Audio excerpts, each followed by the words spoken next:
તમને ખબર હશે હાલમાં જ ગુજરાતના અડાલજમાં જ્યાં અડાલજની વાવ ફેમસ છે ત્યાં એક ચેહર માતાજીના મંદિરે એક પ્રસંગ ઉજવાયો હતો. તો આ પ્રસંગ પશુપતિનાથની જાતર હતી જે ચેહર માતાજીના મંદિરના અંદર જ ઉજવાઈ હતી અને ચેહર માતાજીનું મંદિર આજે હું તમને દર્શન કરાવવાનો છું અને સાથે સાથે હું પણ દર્શન કરવાનો છું. તમે સામે જે મંડપ જેવું જોઈ રહ્યા છો તે પશુપતિનાથની જે જાતર છે ત્યાંનો પ્રવેશદ્વાર છે અને તેની બાજુમાં જ ચેહર માતાજીના મંદિરનો પ્રવેશદ્વાર છે. અને તમે લોકોને જોઈ રહ્યા છો કે આટલા બધા લોકો ત્યાં શ્રદ્ધાથી પોતાની શ્રદ્ધા અર્પણ કરવા માટે આવ્યા છે. ઘણા લોકો જે કિંજલ દવે છે જે ગુજરાતી આપણી સિંગર છે તો એનો એક કોન્સર્ટ પણ છે તો એને માણવા માટે આવ્યા છે અને પોલીસ પણ છે જે સુરક્ષા માટે હાજર છે. આજના આ વિડીયોમાં હું માત્ર તમને મંદિરના જ દર્શન કરાવવાનો છું અને સાથે સાથે તમને જે સોનાનું મંદિર છે અંદર એ પણ બતાવવાનો છું. અને તમારે પશુપતિનાથની જાતરનો વિડીયો જોવો હોય તો મારી યુટ્યુબ ચેનલ પર અવેલેબલ છે, તમે ત્યાં જઈને જોઈ શકો છો. દર વર્ષે ચૈત્ર મહિનાની પૂનમના દિવસે અહીંયા જાતર ઉજવાય છે અને આ જાતર દરેક વખત અલગ અલગ થીમ ઉપર હોય છે. આ વખતની જાતર જે નેપાળમાં સ્થિત કાઠમાંડુમાં જે પશુપતિનાથ મહાદેવનું મંદિર છે એની થીમ ઉપર હતું. હું આ મંદિરે પ્રથમ વખત દર્શન કરવા આવ્યો છું તો એક અજાણ્યા વ્યક્તિના દૃષ્ટિકોણથી પણ આ મંદિરના તમને દર્શન કરાવીશ.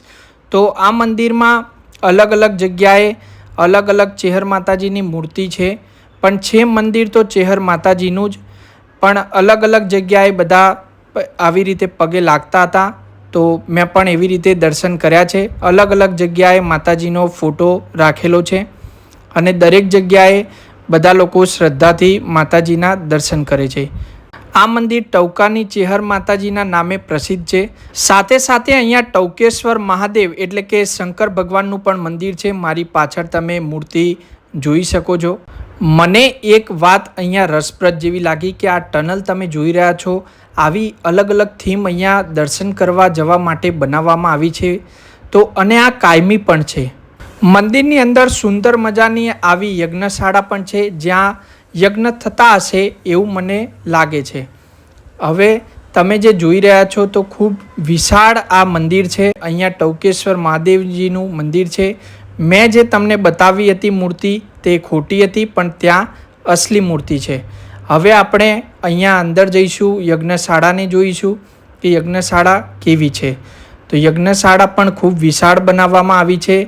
અલગ અલગ રંગ, અલગ અલગ પ્રકૃતિ, અલગ અલગ ભાત અહીંયા દર્શાવવામાં આવી છે. અહીંયા કેટલાક લોકો ભજન કરતા હતા જ્યારે હું ગયો હતો અને અહીંયા એક માતાજીનો ફોટો પણ હતો. હવે આપણે આ પરંપરા મુજબ આપણી અહીંયા આ બેલ વગાડીશું અને બેલ વગાડીને આગળ વધીશું દર્શન કરવા માટે. ખરેખર તો મંદિરમાં ભૂલું પડી જવાય એવું છે પણ મંદિરનો અનુભવ સારો રહેશે એવું હું તમને ગેરંટી આપું છું. અહીંયા દેખો આ જે દ્વારપાળ છે તો આપણે પહેલાં એમના દર્શન કરીશું અને પછી મંદિરમાં આગળ વધીશું કેમ કે તે જ મંદિરમાં આપણને જવા માટે પરમિશન આપે છે એવું શાસ્ત્રો પ્રમાણે હોય છે. તો હવે આ જે મંદિર છે એમાં હું ખોટી રીતે ગયો હતો, મતલબ હું પાછળની બાજુથી ગયો હતો.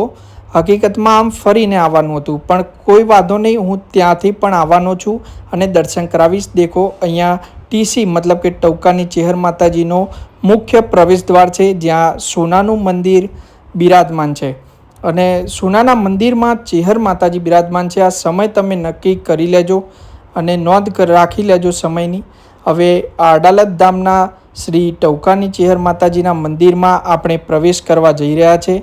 આ ટવકાની ચેહર માતાજીનું સોનાનું મંદિર છે. જ્યારે તમે પ્રવેશ કરશો ત્યારે તમે બીજા માળ ઉપર હશો. અહીંયા માતાજી હિંચકામાં ઝૂલે છે અને જે મુખ્ય મંદિર છે તે ત્યાં નીચે સોનાના મંદિરમાં માતાજીનો દીવો થાય છે.